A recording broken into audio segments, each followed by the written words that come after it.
Hello, everyone, and thank you so much for coming and joining the SPORTSDIP series kickoff. My name is Jan Voska. I work at the Embassy of Czech Republic in Washington, D.C. as cultural attaché. And together with all of my colleagues at the Embassy, especially at the Public Diplomacy Department, and in cooperation with Czech Olympic Committee, we are offering you SPORTSDIP series not only to entertain and educate you and ourselves, but most importantly, to show the immense potential that sport has if we use it as a strategic tool. We at the Embassy firmly believe that sports and diplomacy are closely interconnected. And this is precisely the main reason for the series, just to help us discover maybe and find some new avenues at the bit, maybe first sight, very distant worlds of sports and diplomacy. Today, we will focus on how sport can be used as a tool in public diplomacy. First, we will hear from our three awesome panelists that will be introduced shortly. And in the second part of the discussion, they will be answering your questions that you can ask anytime in your Q&A box. Q&A box, I mean, of course, in a Zoom, if you are joining us in Zoom. If you are joining on Facebook Live, no worries, you can also ask some questions on Facebook, and I will make sure that we put them here, and hopefully they will be answered too. We really appreciate our unique partnership with Czech Olympic Committee on the SPORTSDIP series. We hope that this will be maybe a very successful start of similar cooperations between Czech Olympic Committee and other embassies or Ministry of Foreign Affairs in general with similar endeavors. Our guide and moderator, most importantly, for today's discussion is Jana Janotová, Czech Olympic Committee's International Relations Manager, who is currently based at the European Olympic Committee's EU office in Brussels. Jana is an expert on EU funding and sports diplomacy, sustainability, and gender equality. As you can surely imagine, she is an avid sports fan and former competitive basketball player. Without any further ado, I would like just us to kick off this start, and I wish you everyone joyful debate. I thank our panelists so much for coming, and Jana, take it away. Thank you very much, Jan, for the very kind introduction.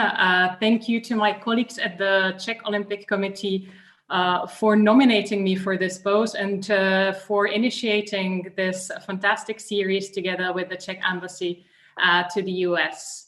As Jan mentioned, my name is Jana Janotová and I'm based in Brussels. And I will take you through the following discussion. But before I move to our three fantastic panelists, I thought it would be useful, since this is the first webinar of the series SPORTSDIP, to have a look at what sport diplomacy is from more of a theoretical framework, what we can actually understand under the term of sport diplomacy. So I would just ask you for a second of patience so that I can share my screen. Just a very, very short presentation. Jan, just can you let me know whether you can see it well, the presentation? Jana, we see it. Everything is perfect. Wonderful. So before actually we look at what sports diplomacy is, it might be useful to look at what diplomacy is in the 21st century. As you all can experience and see in your own countries in politics and perhaps also in sports, we see a development of, we could call it a democratization of diplomacy or politics in general. People in ministries, including foreign affairs ministries and diplomats, no longer hold a monopoly on these activities. There's many, many more actors, non-state, state, which enter the political or diplomatic area. And that is including sports organizations, both private or the Olympic movement ones. We can also witness a sort of a shift towards public diplomacy, towards a soft power, even though, of course, this hard power notion still remains amongst us in terms of a security policies, trade policy, and negotiation, etc. I really like this comparison that we can make, that diplomacy from its, let's say, start in the, let's say, 18th, 19th century to throughout 20th century has been a sort of a beautiful stiff waltz among states alone.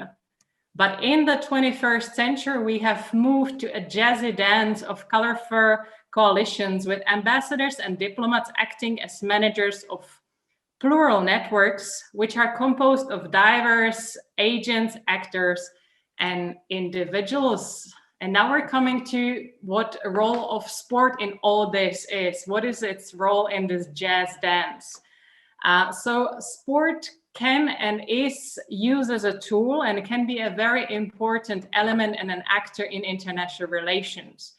It can serve as an expression of nations' culture abroad. Just think of Brazil or with its football team, or Australia with practically any sports. It's really a sport-mad nation, or perhaps even a small country of Lithuania that waves its green flag at big basketball events with its team doing so well. The topic of today's discussion, public diplomacy. Sport here can be used as a tool to bring people together. It can be used as a tool also in development cooperation, and we see this all over the world more often than not. And finally, and this is something that I would consider as the most accurate, perhaps description of how sports diplomacy works today, that it's practice of building coalitions between state and non-state actors that are bound by not only sports, but also by their common strategies and common interests to create a situation that is a win-win for all the actors involved. This is a definition put forward by Stuart Murray, who is a sports diplomacy scholar from Australia, which basically describes this colorful coalitions, jazzy dance, where sport organizations and state actors interact and try to come to a common understanding and try to implement their common goals, of course, together. And having stopped sharing, hopefully, or not? No, still sharing. So sorry, stop sharing. So this was just a very brief overview of the theoretical, let's say, part of sport diplomacy, what sport diplomacy is or can be. But I think now it's time to move from theory to practice. And I'm very honored and happy to have three very experienced sports diplomats with me today. And I will start with a sport diplomat, athlete, professional athlete, Danka Bartekova. Danka is a multiple-time Olympian, multiple-time World Championship and European Championship medalist in shooting from Slovakia. And I will have a first question to Danka directly. Danka, how would you define sport diplomacy from your own experience? What does it mean to you? Thank you very much, Jana. And let me say that I'm super excited to be part of this discussion, because apart from being an athlete and being an athlete's representative, I also studied international relations, and I dedicated my work in my thesis and in a PhD thesis to sports diplomacy, to research related to how sport can be used in politics and how can sport help shaping international relations. And when we talk about sports and international relations as such, I have to say that I'm very excited to be part of it as an athlete, because obviously as an athlete, I'm part of representation of a state. That means I'm entering the international relations between two states while I'm trying to gain and win the hearts and minds of people in another state where I'm entering. So that's a little role that the athletes play. In the past, the athletes were used to called diplomats in tracksuits.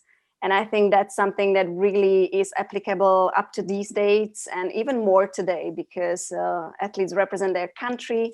When we talk about the communication and representation of the country, athletes really are representing their countries. And I consider myself a sports diplomat, as you said. Fantastic. Thank you very much, Duncan. And I might add that athletes do not play just a little role. I think they play a tremendous role, of course, in sports movement, but in diplomacy as well.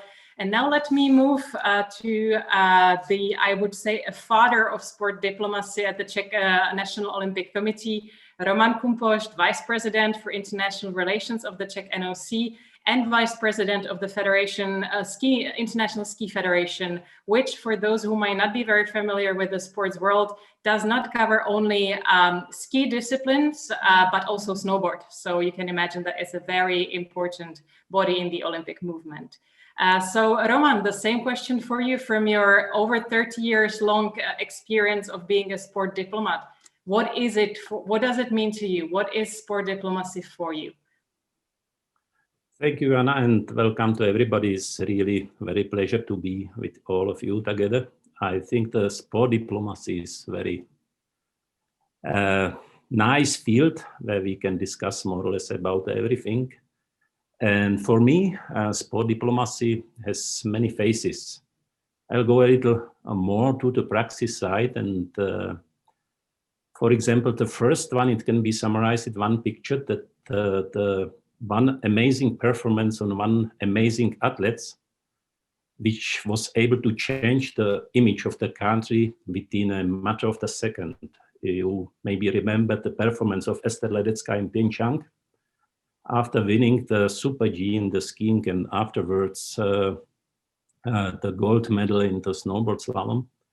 It was something absolutely exciting for the Czech Republic, and I had a great honor to be at the prize-giving ceremony after the Super G together with, as a presenter, together with the Princess Nora from Liechtenstein, because there is, as you know, every time one presenter from the IOC, one presenter from the International Federation. And we were waiting together with the athletes, with the girls in the backstage, waiting for the prize of the prize-giving ceremony. And looking on the athletes, I said only very shortly to Princess, she made for the Czech Republic more than many of the politicians. And she answered very quick, I think that maybe more than all of the politicians together. And this is the aspect of the sport diplomacy. And of course, you have mentioned, Jana, secondly, the long term of the sport diplomacy is about the building of the long-term relationship with the actors in and outside of the sport movement, and the promoting the dialogue and the communication. And what Danka mentioned about the athletes, I think the diplomacy is also about the art of the listening. I try everybody and every time to explain, even my students, that it is very important to listen, because if you are talking, you are only repeating the existing issue. If you are listening, you are maybe able to learn something new. And for the sport and the sport diplomacy, is very important to listen to the voice of our athletes. And of course, Jana mentioned already in the start of the presentation that from the sport diplomacy and from this point of view, is very important to bringing together actors from the foreign affairs, from the public diplomacy with the sport administration together. And this is the very, very important aspect of the sport diplomacy. Thank you, Roman. And this is exactly the part, let's say, of the discussion that we will move to now, the state part, let's say. And it's my great honor and pleasure to welcome among us Ryan Murphy. Ryan has been with the US Department of State for 12 years, already working on sports diplomacy. He's got also experience working with sports organizations such as the Special Olympics. And he's also a liaison for the relationship between the State Department and the US Olympic Committee. So he's the best placed person, I think, to give us a view on how it works within the state sector and in the non-state sector in the United States. So Ryan, the same question goes to you. What does sport diplomacy mean to you? Yeah, thank you very much for that introduction. It's great to be on this panel with some amazing people that also represent what great work we can do within sports diplomacy. So the U.S. Department of State has a sports diplomacy division, and we're within the Bureau of Educational and Cultural Affairs. And really our mandate from Congress is people-to-people exchanges. It's bringing communities and people together. Our office specifically uses sports as that medium. So we see it as a way to really transcend all socioeconomical, geographical, really every other avenue to bring people together. We are unique in the United States where we are able to not only focus on domestic policies like Title IX and gender equity, also within adapted sports and disability sports and the Americans with Disabilities Act, but also able to work with our partners around the globe to help kind of implement some of those policies and help, like I said, transcend those cultural divides through sports. So we really do utilize and focus with our colleagues at various different NGOs, the US Olympic and Paralympic Committee, the US professional leagues and federations, to identify athletes and coaches who serve as sports diplomats for us and can really share their stories, share their bond, and bring communities together. And that's really how we see sports diplomacy. It really is truly bringing cultures and communities together through sports. Whether you speak the same language, whether you look the same, whether you are the same religion, it doesn't matter. Once you get on the pitch or on the field or on the hill, all of that gets stripped away. And it's really just there for sport. So we really do love that we can utilize these sports to bring those communities together. Very, very good. Thank you very much, Ryan, for this summary. Indeed, sport being a fantastic tool, a glue perhaps of communities, of peoples, of cultures. Let me turn to Danka now. Was this maybe what convinced you that sport diplomacy was your other career, or maybe first career? This is something that we see, fortunately, more often than not, that athletes, professional athletes, do take care of what's going to happen after they finish their career. Many choose the path of coaching, maybe management, but Danka has chosen the advocacy on behalf of athletes and sports diplomacy for that matter. So did you have any aha moment in your, let's say, orientation in this way? Thank you for the question. And indeed, I turn back to what Ryan said about the universal language, which sport definitely is to people. Everyone understands the rule. Everyone understands that we are speaking the same language once we are on the field of play and we perform. And I think that's really, really important. And when it comes to my profession and what I chose, I studied the international relations at the Faculty of Political Sciences and International Relations in Banská Bystrica. And I realized as well, through playing and being an athlete, I realized how powerful tool sport is to change the world and to change the relationships between not only people, but also the whole countries. It shapes the policy in the world, and that fascinated me. So I started to study international relations through the perspective of sport. And that's when I decided that I want to really work in this field. And I realized that there is a whole system of advocacy network for the athletes. And I was fortunate enough to be elected as an athlete's representative in the IOC, International Olympic Committee, at London 2012 Olympic Games. I became part of the IOC Athletes Commission. And I can only say very briefly what we are specializing in. I realized that there is a whole network of athletes commissions all over the world who are demonstrating to be part of the Olympic movement and sports movement and actually being in the heart of the Olympic movement. Agenda 2020, which was adopted by the IOC in 2014, set the priority to really leverage the position of the athletes and bring them in the heart, build the network of effective athletes representation, and build the Athletes Commission within the international federations and national Olympic committees. In fact, you also in Czech Republic have a very effective National Olympic Committee Athletes Commission chaired by David Svoboda, who I communicate with very, very often. And I can very proudly say that 43 out of 44 international federations in the Olympic sports do have athletes commission, and around 170 NOCs in the world have athletes commission, which is something that I'm really excited.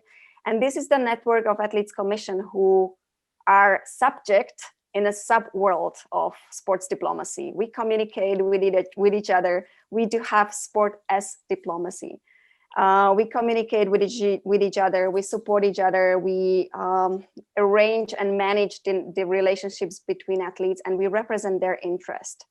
And I think it's very efficient to say now that everyone who is interested in what the athletes' concerns are in the Olympic movement should go to the web, and I can share it in the chat. There is a website, Athlete 365, which is a platform for communication with us, with each other, and where you can find, or the athletes can find, all the support tools the IOC Athletes Commission is providing to them.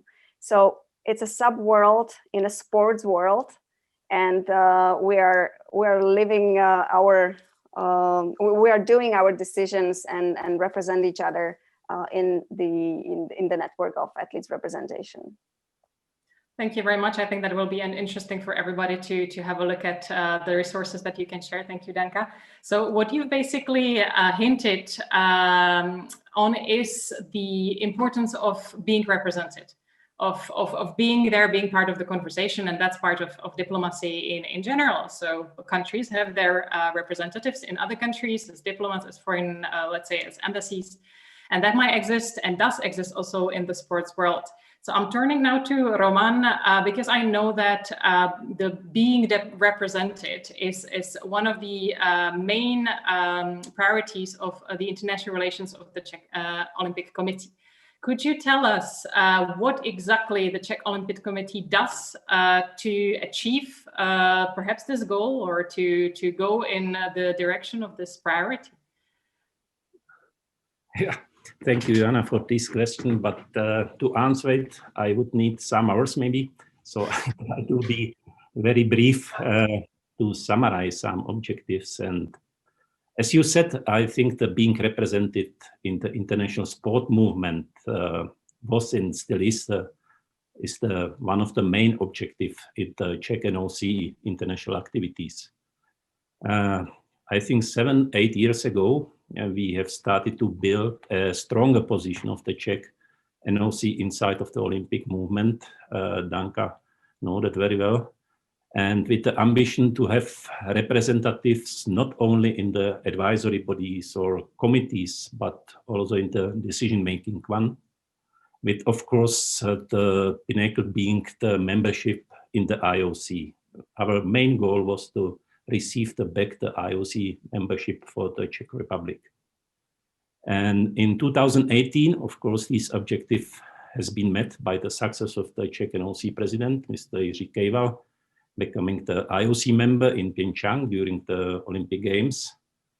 And for us, it was a big success, of course, after 6 years, when we have introduced him on the international level, on the international forum, and succeed this goal. But definitely it was not the end of the whole story. We continue our activities in this regard, especially now in the connection with the other sport association inside of the Czech Republics. Because of the next of the activities focused to our NOC, our second big objective is in this space is to help the Czech sport organization generally and in realizing their international ambitions.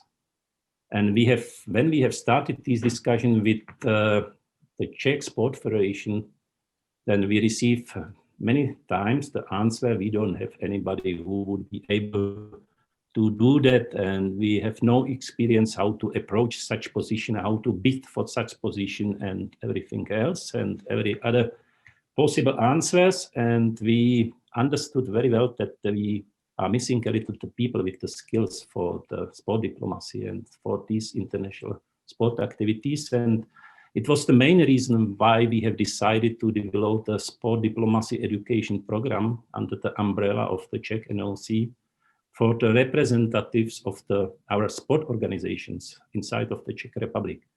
And I'm really very happy, and Danka knows that very well, that under the cooperation with the Slovak NLC University of Economics in Prague, Matěj Bel University in Slovakia, with the Czech Foreign Affairs Ministry, and also with the International University in Sochi, we are happy that as a next year, if of course the COVID situation permit, we'll launch the Master of Public Administration in the sport diplomacy, building of the success of the last 3-4 years. The second big aspect what I have to mention are the events to promote the Czech Republic and the Czech sport in general. And we have decided in the last 8 years for 3 different ways. First of them was the organizing of the international sport conferences. We were successfully hosting the General Assembly of Association of National Olympic Committees in 2017, and also the General Assembly of the European Olympic Committees on 2015. And this is the greatest possibility what you have to have in 1 week, the all NLC president in your city, in your hosting city, all together, and to be able to talk with them like a host. And this is, from the political point of view, very, very important issue. Since 2012, I think, we are organizing during the Olympic Games, the Czech Olympic House as open to public. That means, except of the background for the athletes, the Czech House serves as a platform for the promotion of the Czech Republic. It's a great place to visit. It's also a place for the presentation of the Czech products, for the promotion of the Czech products, and place, of course, for any business meeting in the country of the Olympic Games, for any other diplomatic meetings. And the third one from the events part are the international sport events. And this is even a great tool how to strengthen your position and relation with the national federation, with other countries, with the International Olympic Federation.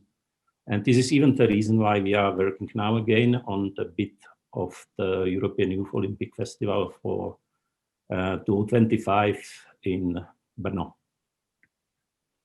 And the last one, what we have started, that this is really very important. I think this is even the name of this webinar, is the cooperation with the public diplomacy. And we started to organize regular conferences of the sport diplomacy. We have very close consular support and cooperation when it comes to the participation to the Olympic Games, Olympic events.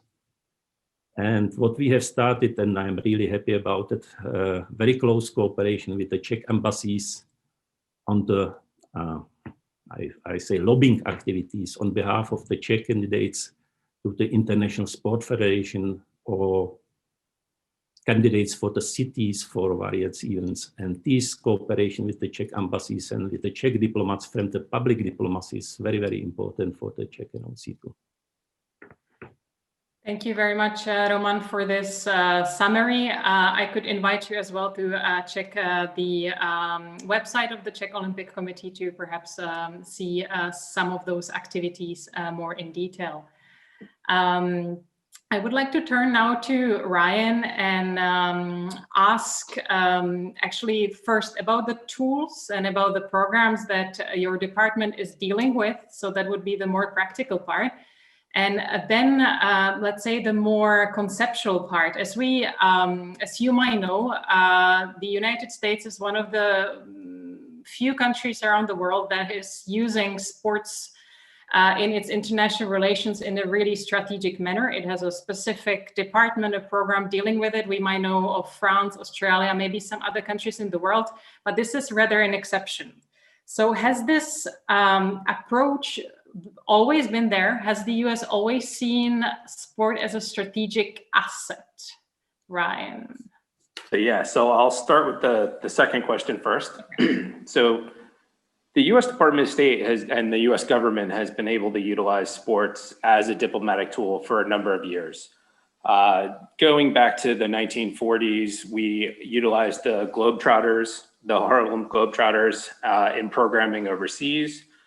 And we basically continued different programs almost every decade that utilized sports. So in the 1950s, we sent Mal Whitfield and Bill Russell out as global ambassadors for sports. In the 1960s, we worked with Jesse Owens and other track and field athletes, again, as a diplomatic tool. And then as most people that have studied sports diplomacy, they know about ping pong diplomacy in the 1970s. So it was really a great way that the US government could utilize, in this case, ping pong or table tennis to sort of break down barriers between the US and China and really engage in diplomatic relations through sports. So we've definitely seen the value in utilizing sports as that way to really engage other communities and other countries. And so in 2002, the US Department of State started or restarted formal sports diplomacy programs, and our office was created. We started giving grants to US-based nonprofit organizations underneath the umbrella of our International Sports Programming Initiative.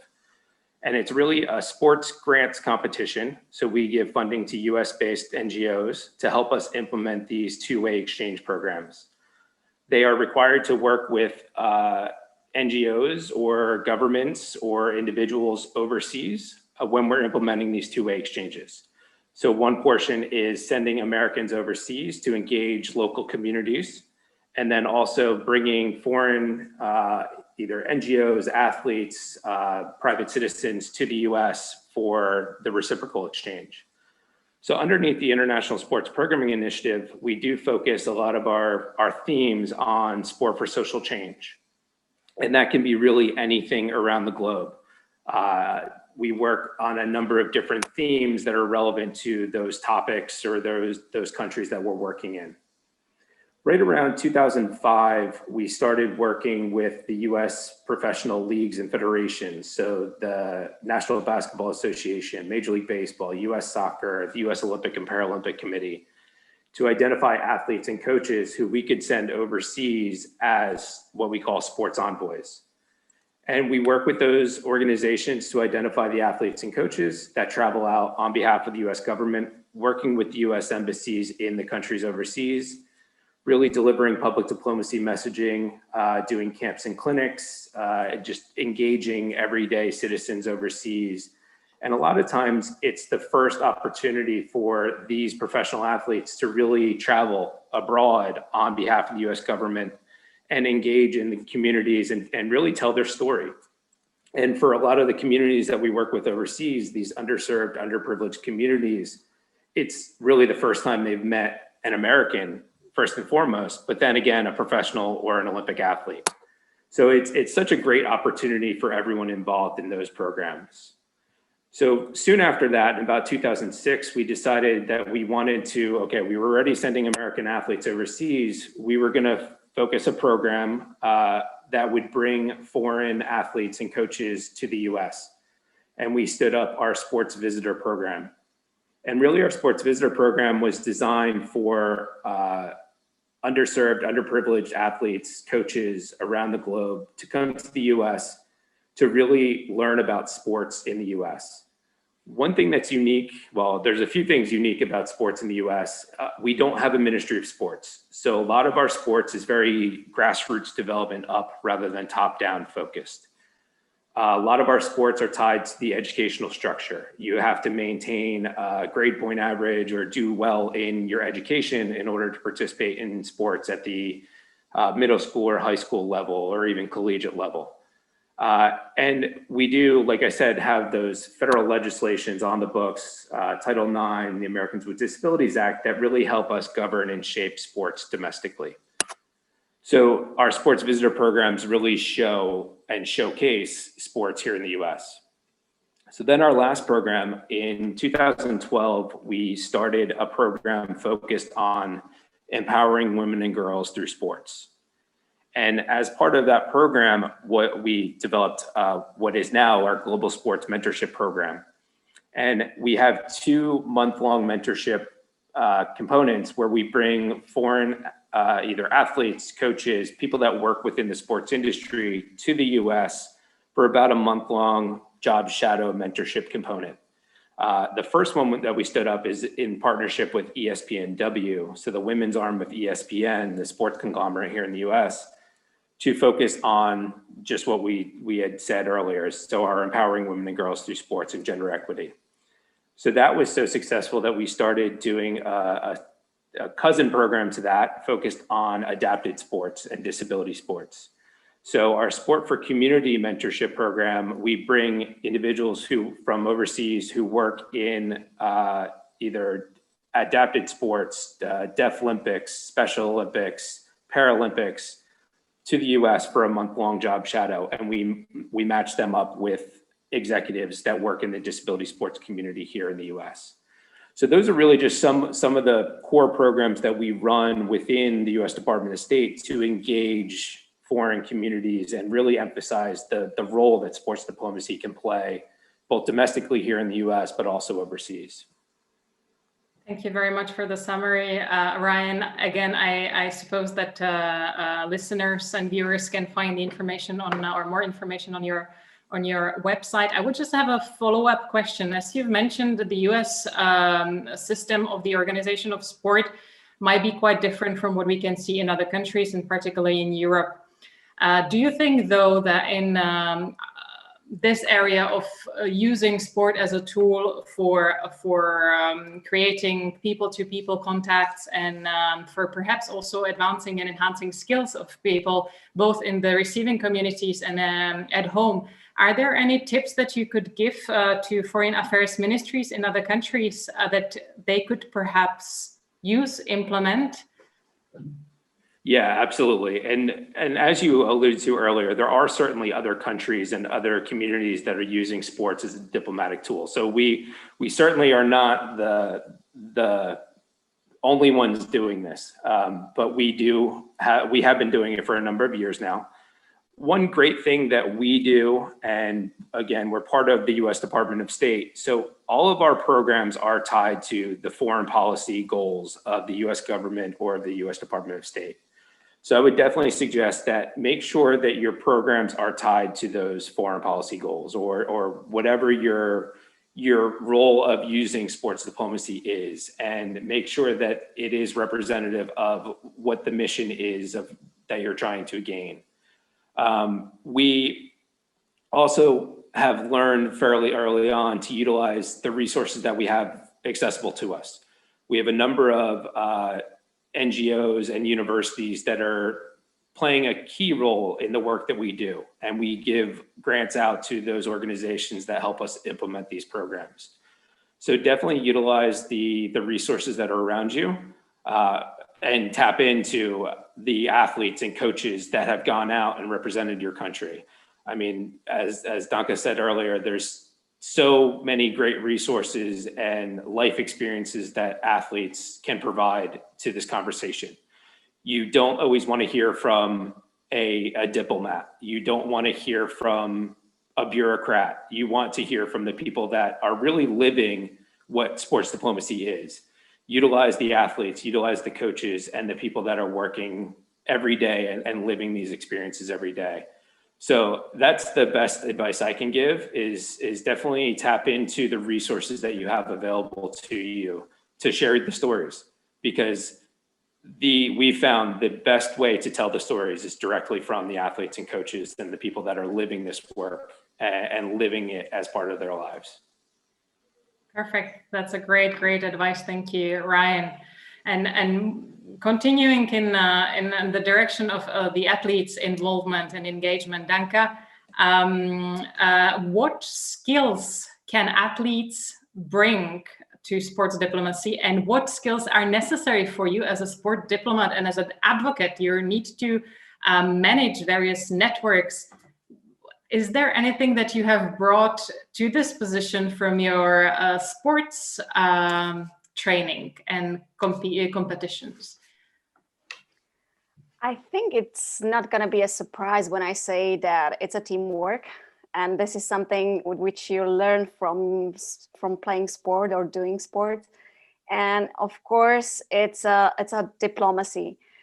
Being part of the International Olympic Committee, and that's a very traditional organization, you have to be somehow diplomatic. You have to know what you can say, what you can't say, how you can achieve something, what is better not to say. And you also have to have a little bit of tactic, which is also well known in sports. So you have to know how to move in the relationships inside the organization and to the outside world. And I would also say that that's the qualities which you have to have. But then there are qualities which you love to spread, and that's values that the sport is known for.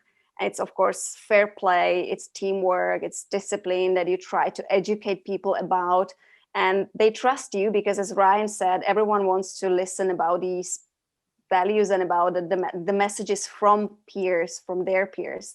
And that's what the athletes are. So sports diplomacy, it's a very true diplomacy. You have to be diplomatic. You have to have the knowledge. You have to have the skills.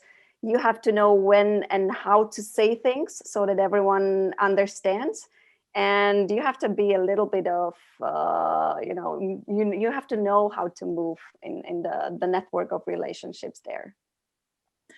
Very, very good. I guess tips as well, in a way, that what we can take from sport into diplomacy, also outside of the sports area and our arena, or the sports diplomacy arena. So maybe some new workshops coming up for diplomats around the world. All right. But speaking of, let's say, the values of sports, the skills that one can gain, and the role and importance of sport organizations in the world. Roman, you have been active in international sports politics and diplomacy for 30 years. Has the influence of the Olympic movement, of maybe its ability to promote the values, the Olympic values around the world, has it grown? Has it become more important? The role of the IOC, of the athletes in the Olympic movement? I think definitely.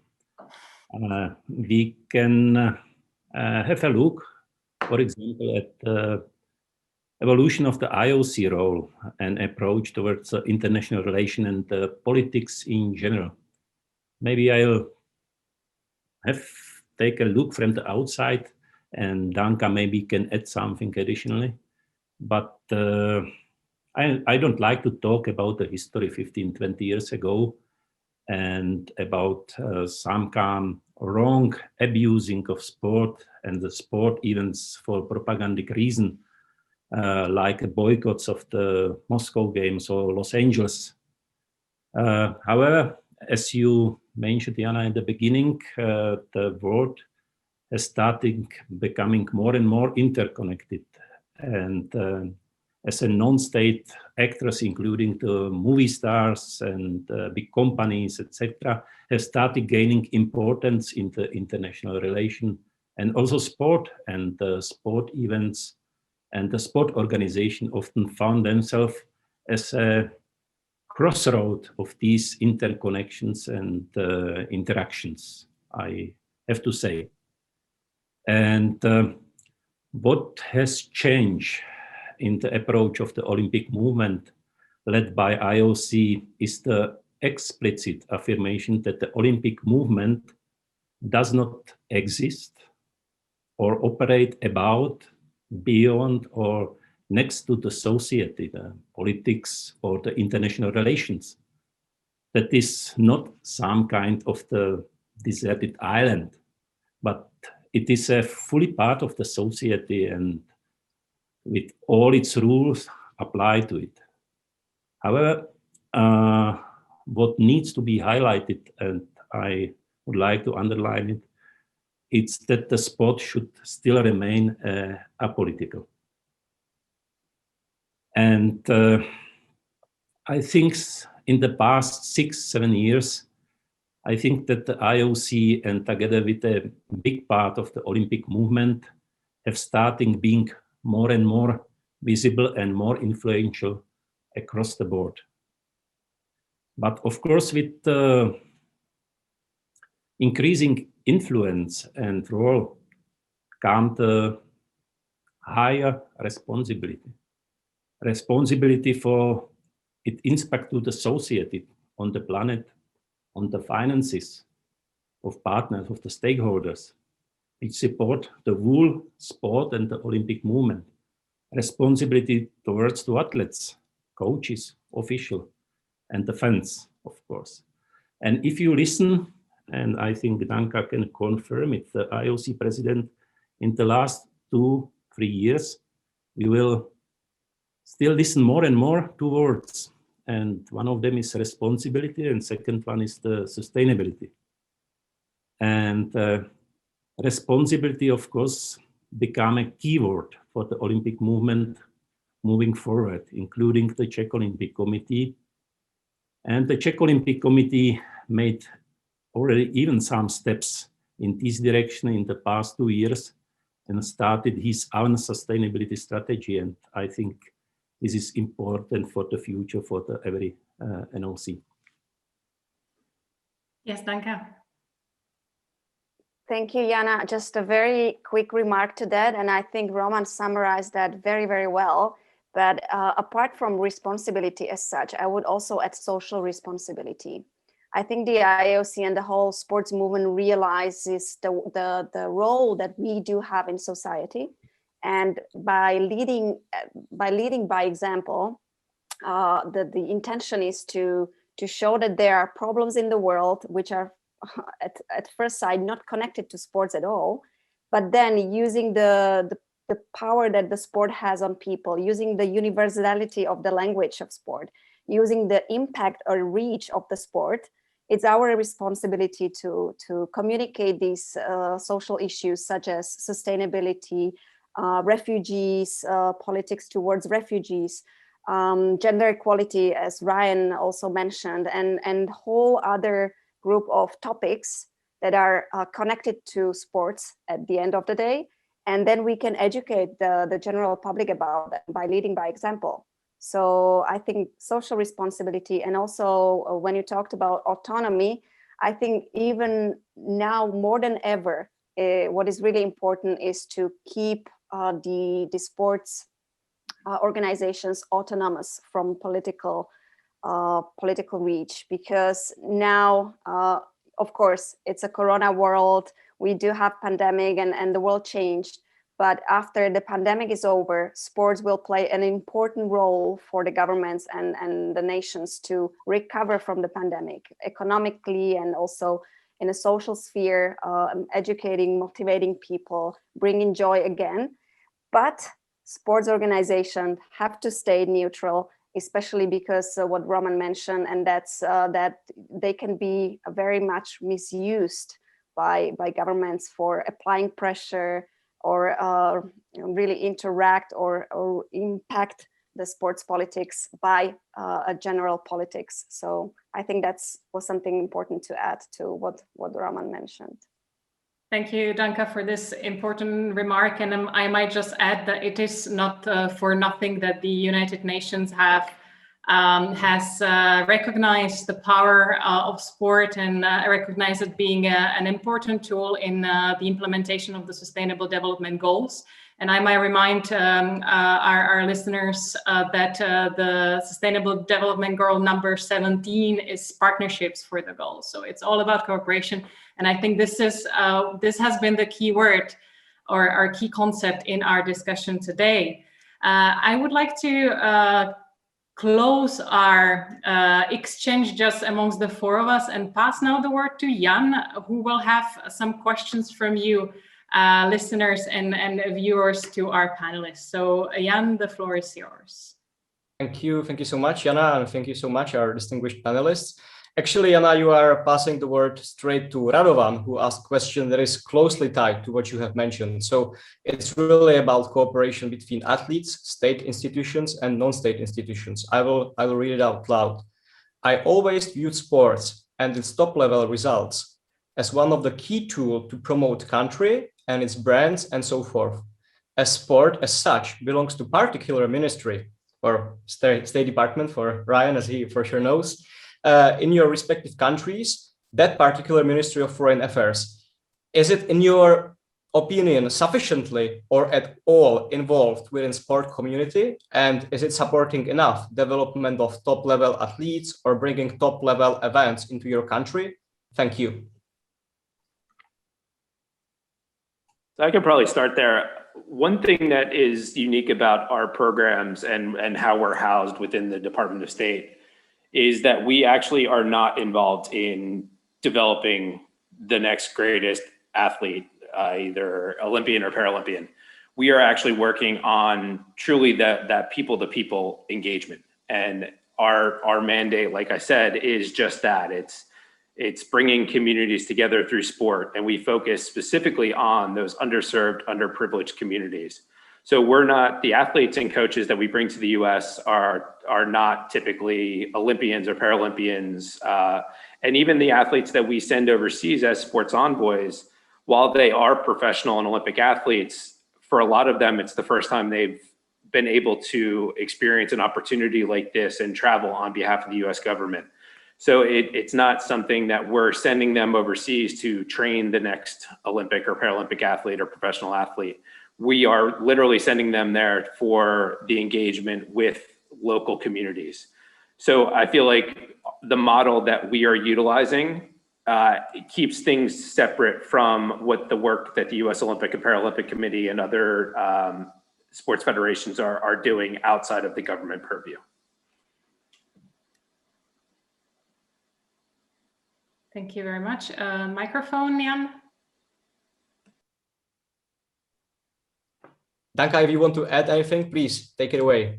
Yes, if you allow me just a very brief comment to that.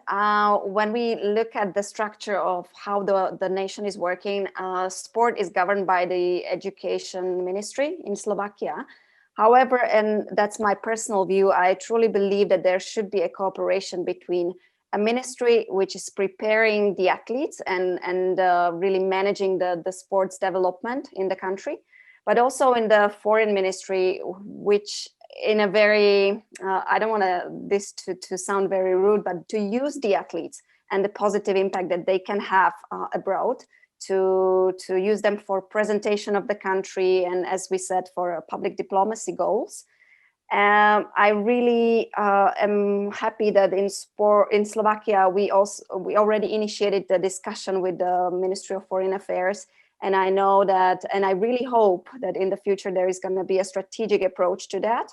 So I really hope that it's a matter of time when we first design the strategy and initiate a discussion between different stakeholders within the nation, such as the Ministry of Education, National Olympic Committee, which, by the way, has a memorandum of understanding between National Olympic Committee and Ministry of Foreign Affairs, which is also a first step and very huge step towards achieving that the sports diplomacy in Slovakia gets a concrete shape.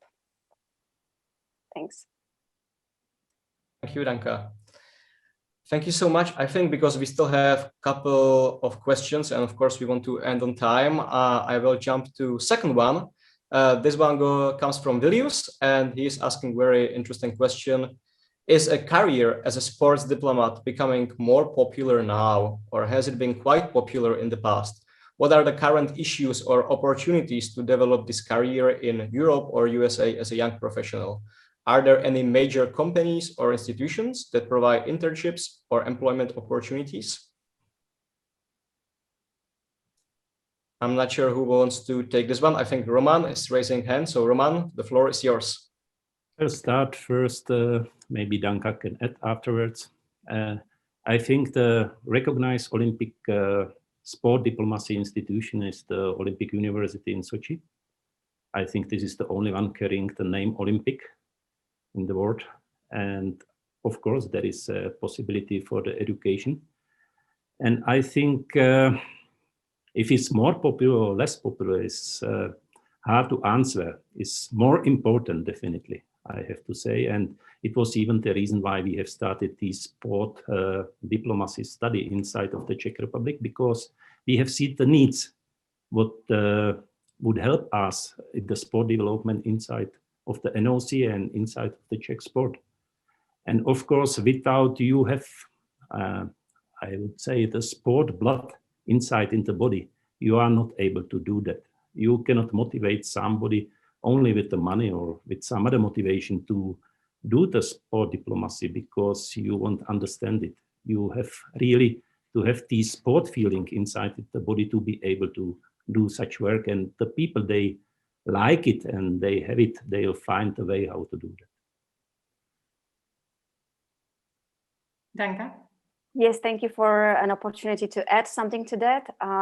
Roman summarized it very well, but I would also say that working in an organization, be it Ministry of State, Foreign Affairs, Ministry of Foreign Affairs, or be it an organization involved in the network of sports diplomacy. And we heard from Jana that the environment is very diverse now.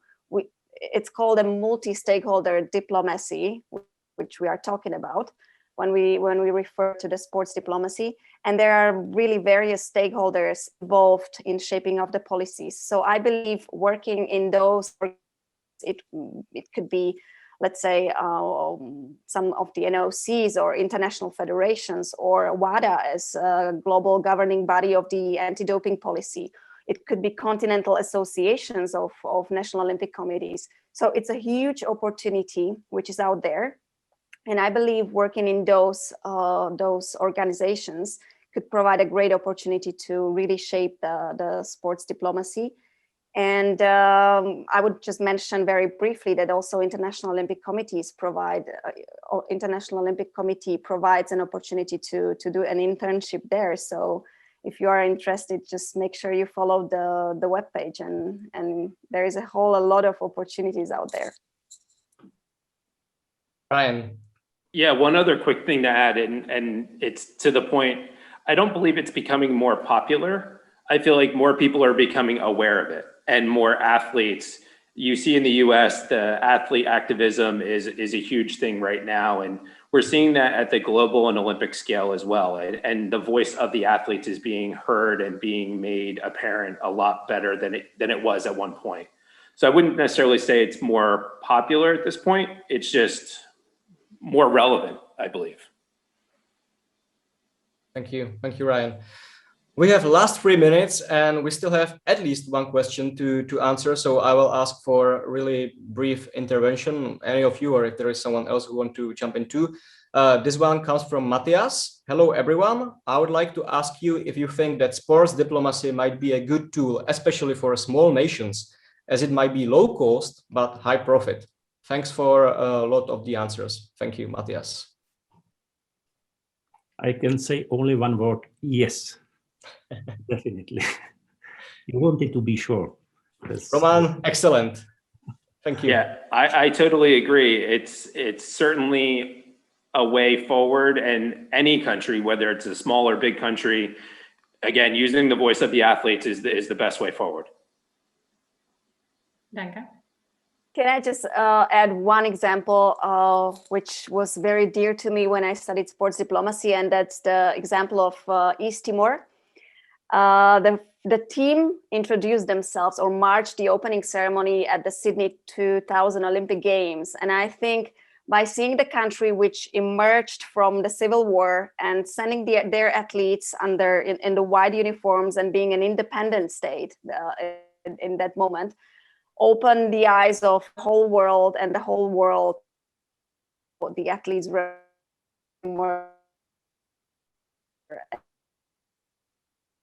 is worth more than 1,000 words. So that's exactly how sport can bring a positive image and to the whole world and present the country. So that was one example that was really, really huge and very powerful to me.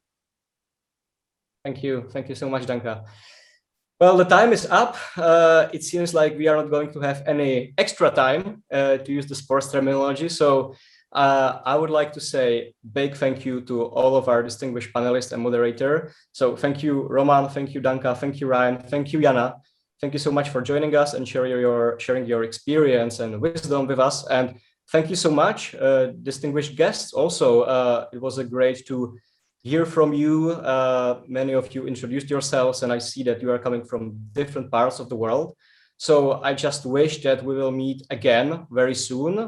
It will be next month at the end of April. That time we will focus more on legal perspective, if you will, of sports diplomacy. We have already some great guests confirmed. So please stay tuned, stay safe. And again, thank you so much for joining us today.